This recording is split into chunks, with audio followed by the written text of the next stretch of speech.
So, what does it mean to embody QA or embodying QA? To me, the major thing is a sense of uh, trying to understand or make sense of different aspects of whatever you're interacting with. It doesn't specifically necessitate being in a QA role or in the QA industry or any of that stuff. It's much more of understanding what expectations are or what expectations should be and finding ways to communicate how to get to either. I mean, you don't always have to be the one to like say how you're supposed to get it. I mean, there's other people out there who are much more focused and specialized in the in being able to put a plan together to achieve something. Um, but in terms of being able to communicate, you definitely want to communicate what what the expectation is or what the expectation should be. How do you see that that's not being achieved? And if you have the capacity, being able to put forth some sort of idea on what might able to what you might be able to do to achieve that, or be able to um, go through the process of working together with somebody to like figure that out. Um, in the only there can be a downside uh going too deeply down this route because of the potential strain that it can put on really understanding how the world works and why it works the way it does can potentially lead to additional suffering. Especially depend it heavily depends on how much you like embody the ideas that you're putting forward. If you separate yourself from it and be able to step outside, then it's easier. But the more you really dig in, it can definitely be difficult to deal with because you sort of put you begin to put things on yourself, and that can lead to, I mean, the same thing that any sort of stressors can weigh you down and hurt you health wise.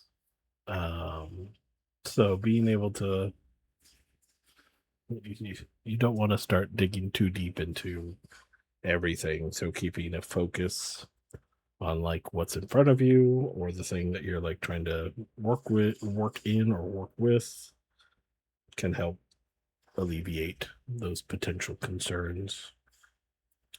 Um, but I'm not going to say that it's easy or that it's fun, but it's in my mind a necessity that we have people who have that concern and thought process as to wonder why a thing is the way it is. Um, but yeah, digging too deep into it starts to get a little disheartening. So we'll keep it light, um, because there's lots of simple things that are just easily improvable or easily able to have quality be applied, and it can substantially help your overall life or workflow or whatever you want to apply it to. So really understanding expectations and the needs and wants, and understanding all that is what can lead to being able to start to apply quality practices or processes into day-to-day. But I mean, obviously, if it's not critical, but in a business, it can become critical as if you neglect them too long, since customers are typically paying for a service and have some level of expectation that they want to be getting out of it, or they wouldn't be paying for it unless they've been, what's the word? If they've been trapped in an ecosystem, which, I mean, happens. Creating walled gardens is something that companies do because it assures them market capture or lack of competition. But you definitely want to,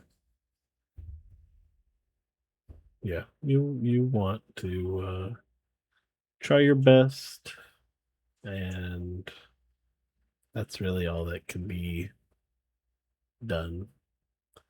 Finding things to potentially improve, and then take pride or be proud of the implementation that was done and the value that will then be able to be gained by implementing it. So it's definitely something to look back on and find ways to appreciate your impact, because it can be easy to fall into the negative side of all of that. But keep moving forward and keep looking towards making things better. That's all we can do, is try to make things better.